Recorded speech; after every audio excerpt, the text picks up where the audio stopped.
মামার বাড়ির কালী পুজো উপলক্ষে ছোট থেকে বড় সবাই মিলে একসাথে আজকে খাওয়া দাওয়া করলাম জমিয়ে। তো চলো আজকে সেই ভিডিওটাই শেয়ার করছি তোমাদের সঙ্গে।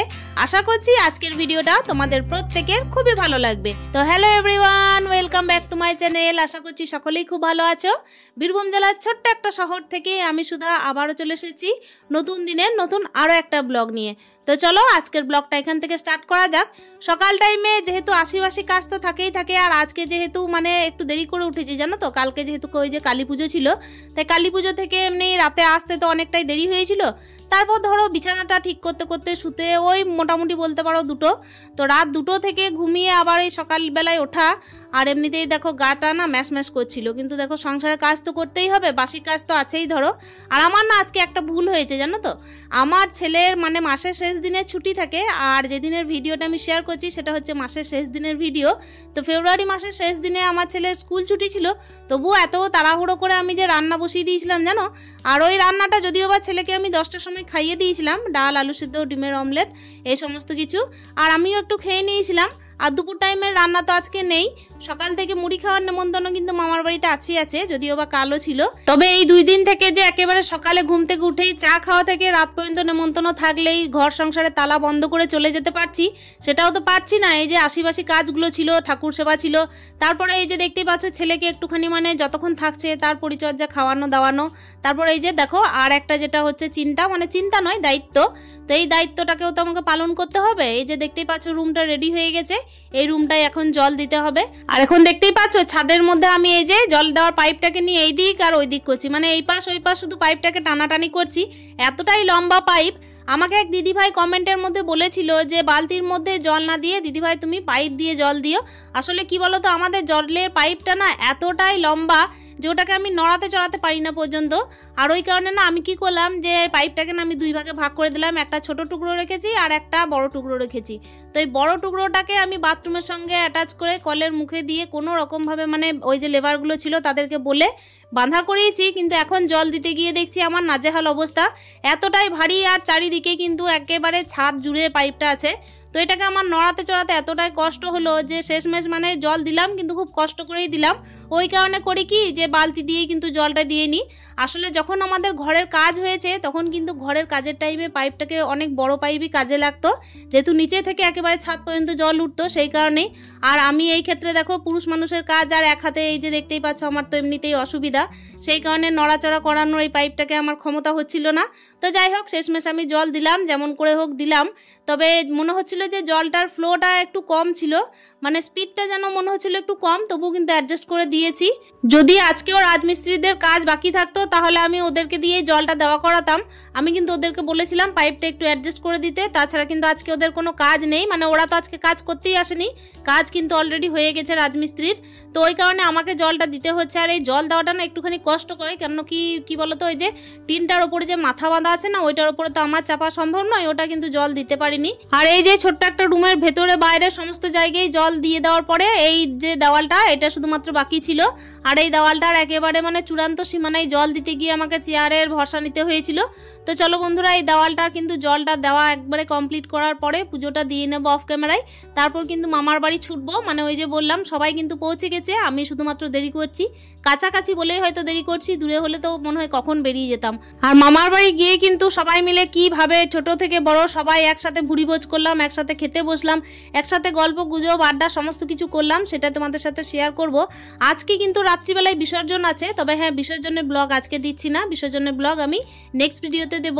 আর সব থেকে বড় কথা হচ্ছে এই যে এত বড় একটা মাইলস্টোন, মানে ইউটিউবের জার্নিটা এতটাই বড় যে আমি জানি না আদৌ কতদিন কি আমি টিকে থাকতে পারবো। তবু কিন্তু দেখো এই যে স্মৃতিগুলো আমি আজকে মানে ধরে রাখছি না, এটা কিন্তু অনেক বড় ব্যাপার।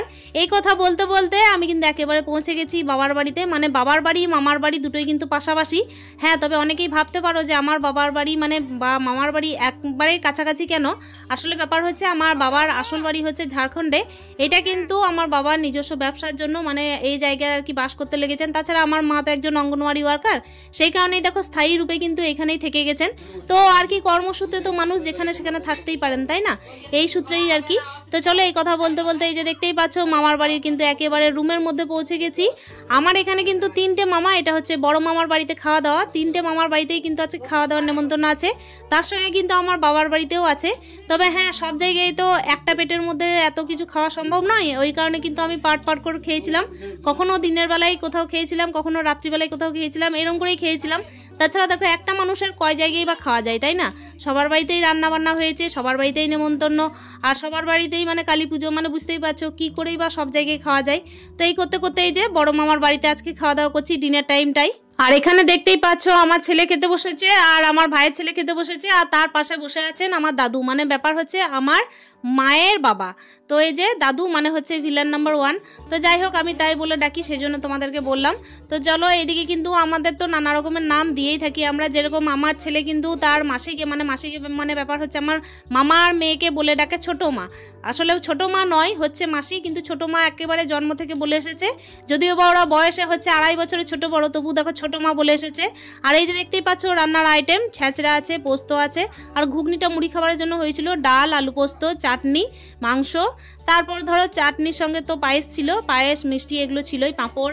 তো এই সব খাওয়া দাওয়া কিন্তু দিনের টাইমে হয়েছিল। এদিকে দেখো আমার ছেলে আর ভাইয়ের ছেলে, তারপর হচ্ছে দাদু, সবাই মিলে খেতে বসেছে। আমার ভাইয়ের বউ আছে, আর ওইদিকে কিন্তু পাড়ারও কয়েকজন আছে জানো তো। মামার বাড়িতে যে শুধুমাত্র আমরাই আছি তা না, পাড়ার লোকেরও নেমন্তন্ন থাকে। যদিও বা জায়গাটা খুবই সংকীর্ণ, তো ওই জন্য কিন্তু খেতে বসতে একটু অসুবিধা।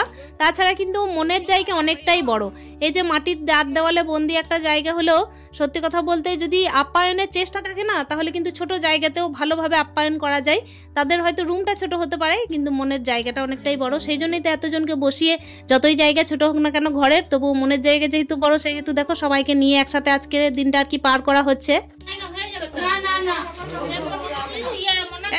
নেহাকে আর মল্লুকে কিন্তু 2 বোন লাগছে, বললে হবে না। না, আমি পরে খাবো, সেই জন্যই খাই না, পরে খাবো ইচ্ছা করেই। তোমরা খাও। কি বাচ্চা কুচা থাকবে দেখি, কতটা হাড্ডি বাচ্চা দেখি, হাড্ডিগুলো চিপাবো শেষে। তো এই যে সে তো পাট চুকলো না হয় বড় মামার ঘরে, আর এটা যেখানে বসে আছি সেটা হচ্ছে আমার বাবার বাড়িতে। মা বললো একটুখানি মটন রান্না করেছি, তো মটনটা খা। আসলে কার বাড়িতেই বা খাবো, তো ওই জন্য বললাম চলো 1 পিস দাও। তো ওই 1 পিস বসে খেলাম। এরপর কিন্তু আমাকে বাড়ি চলে যেতে হয়েছিল মাঝে, এই 1 পিস মটনটা খেলাম। যদিও বা কেন কি দেখো, এই যে দিনের টাইমে আমি নানা রকমের খাবার খাবো, তারপর আবার রাত্রিবেলায় বিসর্জন আছে। যদিও বা আমি মানে খাওয়া দাওয়া করেছিলাম, কিন্তু একদম ভরপেট খাওয়া দাওয়া করিনি, তাতেও কিন্তু একটু অসুবিধা হয়েছিল আমার, মানে ওই যে রাত জাগা হয়েছে। তো চলো এই কথা বলতে বলতে কিন্তু এখন একেবারে দেখো রাত্রিবেলায় আবার খাওয়া দাওয়া আবার শুরু হয়ে গেছে। মানে এটা হচ্ছে ছোট মামার বাড়িতে। তো মাঝে কিন্তু আমি আর কোনো ভিডিও করিনি, এই কারণেই করিনি, কেন কি আজকে তো শুধু খাওয়া আর খাওয়া। তো খাবো যে কোথায় আর কার বাড়িতে যে খেলে সে সন্তুষ্ট হবে বোঝা খুব মুশকিল। সবাই মিলেই কিন্তু একসঙ্গে ডাকাডাকি, যার বাড়ি যাব না তার একেবারে রাগ। ভেড়া রাইস, এটা কি পনির, টেস্টি পনির। আচ্ছা, মটর পনির। যাই হোক, এখানে কিন্তু রাত্রিবেলায় ছোট মামার বাড়িতে খাওয়া দাওয়া সারবো আমরা। এখন কিন্তু খেতে বসেছে আমার ভাই, তারপর ভাইয়ের বউ, ছেলে, তারপর এদিকে কিন্তু আরও কয়েকজন ছিল। তোমরা সবাইকে তো চিনবে না, ওগুলো আমার মামার মেয়ে আর হচ্ছে মামার মেয়ের বান্ধবী। তো সবাই মিলে এখন খেতে বসেছে, আর আমি যখন খাবো তখন আবার ভিডিও করব। তবে খাওয়ার টাইমে আমার ভিডিও আমি নিজের মুখটা দেখাতে পারবো না, এই যা।